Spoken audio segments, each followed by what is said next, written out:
Hi, I am Aya. Subscribe Aya Cartoons for more videos. एक समय की बात है। एक छोटे से और सुखद शहर में एक नाना था जिसका नाम श्री नाना था। वह अपने मुंह को पानी आ जाने वाले रोटी के लिए दुनिया भर में प्रसिद्ध थे। शहर के सभी कोनों से लोग उनकी रोटी खरीदने आते थे क्योंकि यह न केवल स्वादिष्ट थी बल्कि प्यार से बनी भी थी।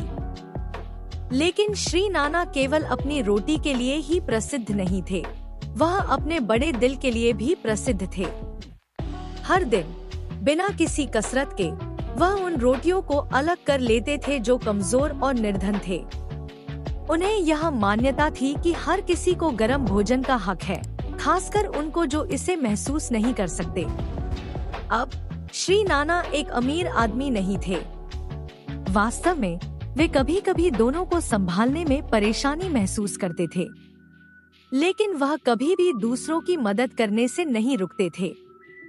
उन्हें मालूम था कि एक छोटे से भी दयालुता का कार्य किसी की जिंदगी में बड़ा अंतर ला सकता है। एक दिन एक भयानक तूफान शहर पर आ गया और कई लोग भोजन या आवास के बिना रह गए। श्री नाना को यह पता था कि उसे कुछ करना होगा, इसलिए उन्होंने अतिरिक्त रोटियों को बेकरी में बनाया और सड़कों पर जाकर उन्हें उन जरूरतमंदों को पेश किया जो आवश्यकता में थे। उनकी दयालुता अनदेखी में नहीं रही। शहर के लोगों ने उनकी उदारता को देखकर उनकी मदद करने का निर्णय लिया।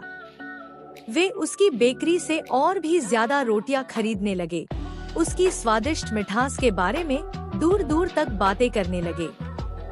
जल्द ही श्री नाना की बेकरी में गहरा संबंध बन गया, न केवल रोटी खरीदने के लिए बल्कि समुदाय के साथ मिलकर कहानियों, हंसी और शानदार स्वादिष्ट चीजों को बांटने के लिए भी एक साथ आने की जगह बन गई। श्री नाना ने समुदाय के लिए देना जारी रखा, न केवल अपनी रोटी से ही बल्कि अपने समय और दया से भी। वह स्थानीय आश्रयों में श्री नाना ने समुदाय के लिए देना जारी रखा, न केवल अपनी रोटी से ही बल्कि अपने समय और दया से भी।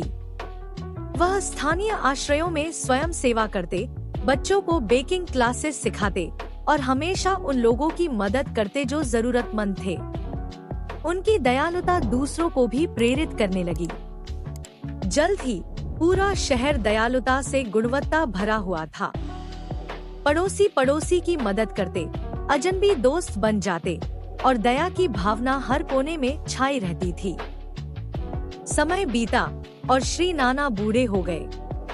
उनके हाथ अब न इतने मजबूत थे और पीठ भी न इतनी सही थी, लेकिन उनका दिल अब भी उतना ही दयालु था।